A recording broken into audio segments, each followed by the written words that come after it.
Əziz izləyicilər, zəhmət olmasa videomuzu bəyənib kanalımıza abunə olmağı unutmayın. Mərhum qanuni oğru Rövşən Lənkəranskinin kassiri, mənəvi qardaşı və varisi sayılan Şeyx Xamzat kimdir?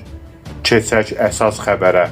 Xamzat Qastemirov 22 aprel 1975-ci ildə Çeçenistanın paytaxtı Qrozny şəhərində anadan olub.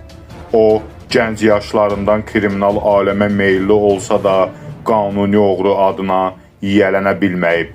Kriminal aləmdə Şeyx Xamzat ləqəbi ilə tanınan Xamzat Qastemirov hazırda Almaniyanın paytaxtı Berlin şəhərində yaşayır.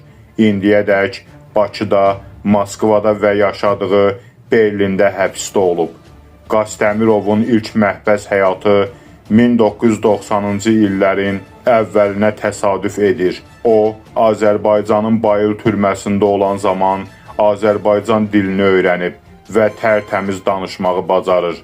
Xamzat Azərbaycanda növbəti dəfə 2016-cı ilin avqustunda Türkiyənin İstanbul şəhərində qətlə yetirilən qanuni oğru Rövşən Lənkəranskinin yas mərasimində görünüb.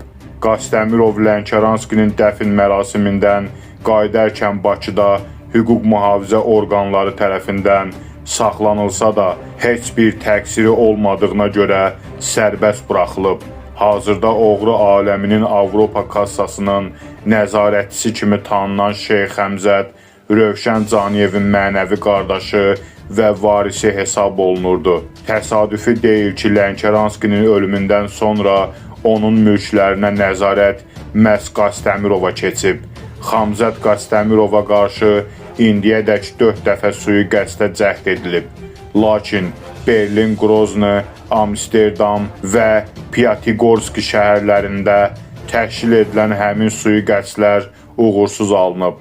Hətta Qastemirovun mühafizəçisi belə Qastemirova qarşı sui-qəsd törədib. Qastemirov yaralansa da həyatda qalmağı bacarıb. Hal-hazırda Şeyx Xamzat azadlıqdadır. Kanalımıza abunə olub videolarımızı bəyənməyi unutmayın.